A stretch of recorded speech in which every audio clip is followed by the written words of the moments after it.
The Tourism Attraction Board is encouraging people to explore the east end of the island. Besides caving and diving, your incentive is this money-saving adventure card. Discounts is cumulative.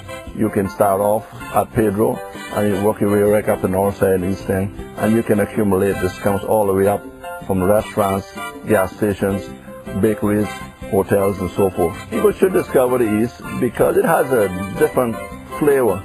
Every district in Cayman has its own little different way of doing things. Even the accent is different in the east. Botanic has its own accent. East End definitely has its own accent. The North End has its own accent. They're all famous for certain things. Botanic was famous because we have they used to be the capital of the Cayman Islands. East End is famous for its good local dishes, and North Side the same. The Discover the East card costs $15, but you'll quickly make money off of your investment. The card is a free pass to visit both Pedro St. and the Queen Elizabeth II Botanic Park. Regular admission for the two attractions is $16. Pedro St. is the oldest standing structure in Cayman. It's the seat of democracy. It's the only really historic site.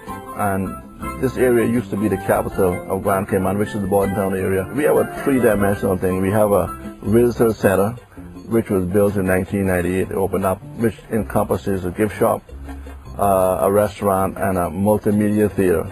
The theater takes you back to the 18th century and brings you all the way through the history up to the way it looks today.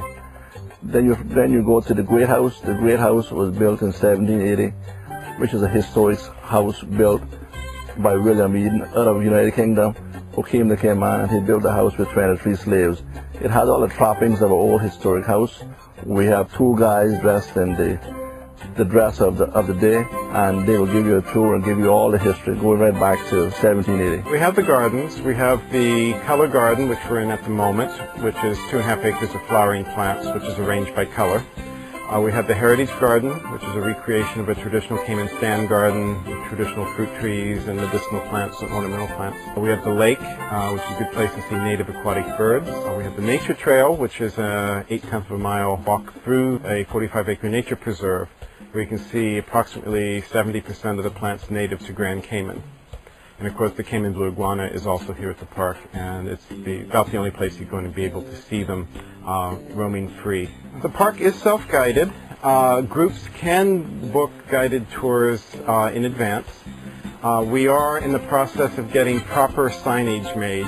Definitely by the end of this year, a major portion of the plants that you see in the park will be labeled so that you know exactly what you're looking at. There's also an audio guided tour that's being developed. Plus, there's a long list of discounts and freebies at other tourist attractions, restaurants, and retail shops. You can go back in time and tour the Mission House, or hunt for treasure pirates possibly left behind.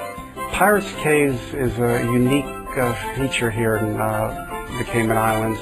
It's a cave, natural formation, and there's a fresh water source, and it was a place that the pirates and early settlers could hide out, and they had access to food, and it was a safe hiding place from hurricanes and a place they could store their valuables, their treasures.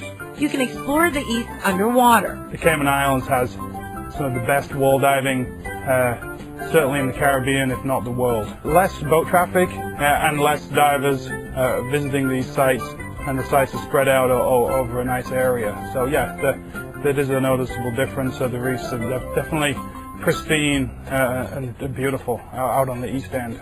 And if you work up an appetite, you can get a taste of Caymanian heritage. I have like local food because I have like fish and like oxtail and like stew beef and stew turtle. Once you head out east, you'll probably get comfortable and not want to return to the hustle and bustle of Georgetown.